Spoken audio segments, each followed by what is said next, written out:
मैं मौजूद हूँ। मेरे सामने यहाँ से लगातार जिस तरीके से भारतीय जनता पार्टी से पहले भी काउंसलर रहे हैं और लगातार कई सारे विकास के काम किए हम, जिस तरीके से मैं सर्वे कर रहा हूँ जनता बता रही है।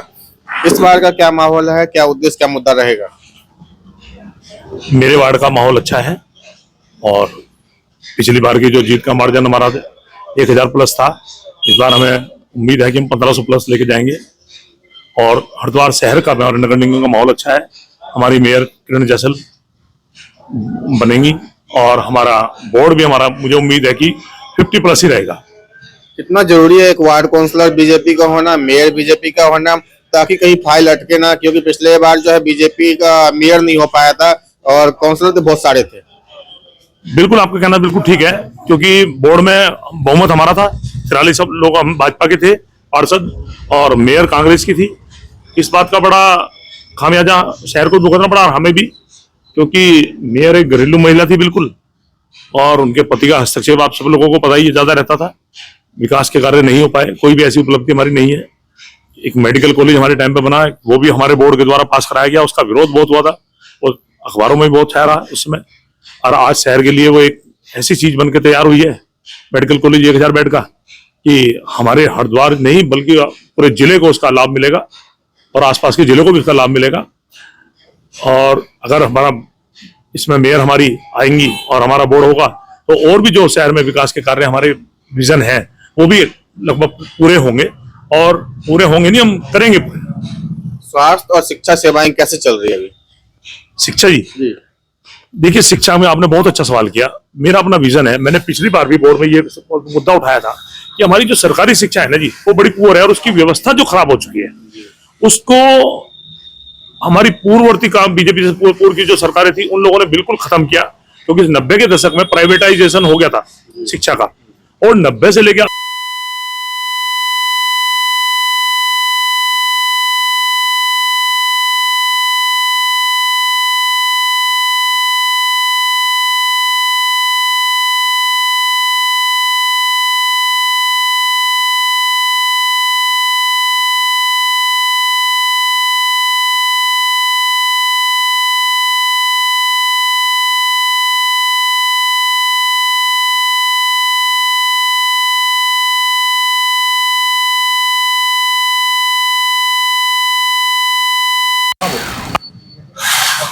ना उनके पास ढंग के भवन है, ना उनके पास बैठने की अच्छी जगह है। सरकार बहुत प्रयास भी कर रही है। मैं ये, अगर नगर निगम में हमारा रहा बोर्ड मतलब अच्छा रहा चलेगा, और मैं ये चाहूंगा कि हमारे मुख्यमंत्री से भी, अमित जी से भी हम बात करेंगे ये बात। और अगर मुझे कभी मौका मिला तो मैं ये बात अपनी दिल्ली तक भी पहुंचाऊंगा कि इन जो छोटे छोटे हमारे स्कूल हो रखे हैं इनको एक एकीकृत किया जाए और शहर में इनको मिला के हर क्षेत्र के हिसाब से, ज्वालापुर के हिसाब से एक बड़ा स्कूल बनाया जाए, हरिद्वार का एक बना दिया जाए, उत्तरी हरिद्वार का एक बना दिया जाए, कनखल को एक दे दिया जाए, ताकि और अच्छे भवन हो उनके। प्राइवेट लेवल का एजुकेशन, प्राइवेट, बिल्कुल मैं कह रहा हूँ प्राइवेट लेवल की नहीं, एजुकेशन हमारी सरकारी लेवल में। मैं आपके सामने सरकारी में पढ़ा हुआ बैठा हूँ, आप सरकारी में पढ़े हुए बैठे हैं आज, और अच्छे अच्छे हमारे शहर के आज जो बड़े बड़े अधिकारी हैं सब सरकारी स्कूलों के पढ़े हुए हैं। ये प्राइवेट स्कूल तो सीधी सी बात है, देखो जी, जैसा देश वैसा भेष जाता है। अगर किसी पड़ोसी का बच्चा पढ़ रहा है प्राइवेट स्कूल में तो मेरी मजबूरी हो जाती है मैं अपने बच्चे को प्राइवेट स्कूल में डालूं, चाहे मेरी हैसियत हो। स्वास्थ्य सेवाएं में क्या अपना हरिद्वार निगम आगे बढ़ रहा है? स्वास्थ्य सेवाएं, देखिए स्वास्थ्य सेवाएं तो निगम के हाथ में नहीं है, वो तो स्वास्थ्य डिपार्टमेंट अलग है। लेकिन हम चाहेंगे, मदन कौशिक जी ने पिछले बार एक हॉस्पिटल का भी वहाँ पे फीता काटा। हाँ, फीता काटा। देखिए आप, एक हमारा जो है स्वास्थ्य सेंटर बोपतवाला में भी बना है, ज्वालापुर में भी है, और इतना बड़ा मेडिकल कॉलेज बना है। ये हमारे मदन कौशिक जी उसमें हमारे शहरी विकास मंत्री हुआ करते थे, उन्हीं की देन है ये भी। उनके प्रयास से हमने जो नगर निगम को जमीन दी थी, सरकार ने पैसा दिया, बनकर तैयार हुआ है। और स्वास्थ्य सेवाओं में तो देखिए भाई साहब, ये तो बहुत उच्च लेवल का मुद्दा है। एक पार्षद और मेयर तो इसमें क्या करेंगे, लेकिन हम ये चाहेंगे कि स्वास्थ्य सेवाओं में बहुत सुधार होना चाहिए। क्योंकि आज क्या है, डॉक्टर्स इतनी महंगी पढ़ाई हो गई है कि वो जो करोड़ों रुपए की पढ़ाई पढ़ के आते हैं, फिर वो उसको प्राइवेटाइजेशन करना चाहते हैं, वो चाहते हैं कि हमारा वसूल भी हो। तो इसकी तरफ हमारे केंद्र सरकार को भी तो ध्यान देना पड़ेगा कि मेडिकल की पढ़ाई को थोड़ा सस्ता किया जाए, सरकारी कॉलेज जो है उनकी संख्या बढ़ाई जाए, ताकि मेडिकल की पढ़ाई सस्ती होगी तो चिकित्सा व्यवस्था भी सस्ती होगी। एक मैं कहना, मैं सत्ता के साथ हूँ, एक जो हमारी दवाइयों का है, मतलब आप समझ सकते हैं कि दवाइयों में जो प्रिंट होते हैं 100-200% का उसके अंदर मार्जिन होता है, प्रिंट होते हैं। इसके ऊपर सरकार को लगाम लगाना पड़ेगा ताकि आम आदमी को इसका जो है लाभ मिल सके। क्योंकि आज जो परिवार महीने की 2,000, 3,000, 4,000 रुपए की दवाइयां खा रहा है, अगर वही दवाई जो जिस रेट पे प्रिंट फैक्ट्री से निकलती है, अगर वो इसके ऊपर प्रिंट हो तो वही जो 4,000 की दवाई है वो 400 रुपए में आए।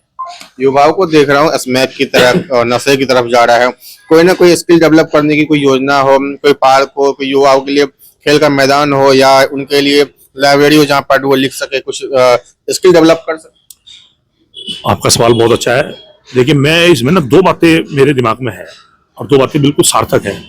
ये जो आपकी बात है, स्किल डेवलप होनी चाहिए, पार्क होनी चाहिए, और जो है उनमें भी हमारे बच्चे नहीं जा रहे हैं। आज क्या हो गया, हमारे समाज की एक ऐसी संरचना हो गई है क्योंकि हर परिवार में एक एक दो दो बच्चे होने लगे। पहले आपने देखा होगा, आज से 20 साल पहले तक का, 25 साल पहले के परिवारों की संरचना जो थी, हर परिवार में 4-4, 5-5 बच्चे हुआ करते थे, 3-3 भी हुआ करते थे। तो वो लोग जो है उनका माँ बाप का कंट्रोल भी उनके ऊपर था। आज क्या है, वो ये बात तो लोग इसको हंसी में लेंगे, जब मेरे इंटरव्यू सुनेंगे, एक एक बच्चा है, माँ बाप उसे डांटते नहीं है।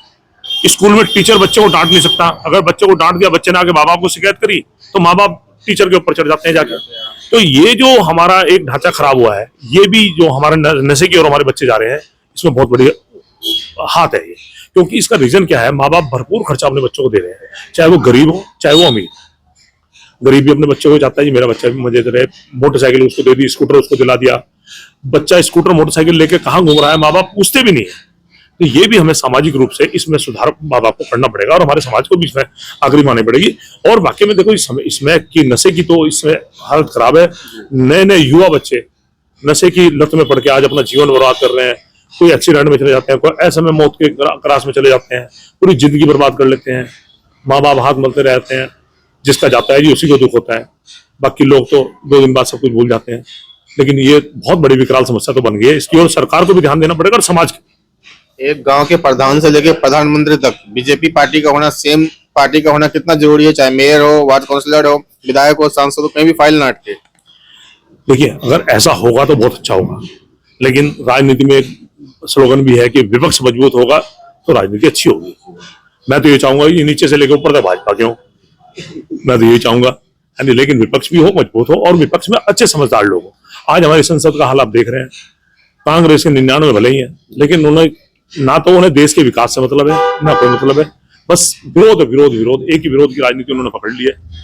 और अगर आज मोदी जी का विजन जो देश के डेवलपमेंट का है ना हो तो भाई साहब पता नहीं देश कहाँ चल जाए। पिछले 10 सालों में हमारे देश में तरक्की, अमूलचूल परिवर्तन हुआ है, हर चीज के क्षेत्र में देश आगे बढ़ा है। आज हम दुनिया में 5वें 6ठे नंबर पे गिने जाने लगे हैं। 4 दिन में दिल्ली देहरादून हाईवे भी खुलने वाला है। बिल्कुल, आप देखिए सड़कों का तो वो हाल है भाई साहब, हम कभी ख्वाब में भी नहीं सोच सकते थे सड़कों के जाल जितने अच्छे हिंदुस्तान के अंदर आज की डेट में हो गए। आप भाई साहब दिल्ली देहरादून हाईवे तो बनने जा रहा है, जो हमारा दिल्ली देहरादून का वर्तमान भी हाईवे है। भाई साहब दिल्ली हम 3 घंटे 3.5 घंटे पहुंच जाते हैं, कभी काम ना नहीं करी। हम लोगों को पता है, दिल्ली आते जाते थे, बस में बैठ के जाते थे, अपनी गाड़ी से जाते 7-7 घंटे लगते थे, हर जगह जाम होता था। और आज आप 2 घंटे में, 2.25 घंटे में मेरठ पहुंचते हैं, मेरठ से 1 घंटा दिल्ली में लगता है। शाम को अगर आपको दिल्ली के 2 चक्कर मारने थे एक दिन के अंदर, 2 चक्कर मार सकते हैं आप आराम से।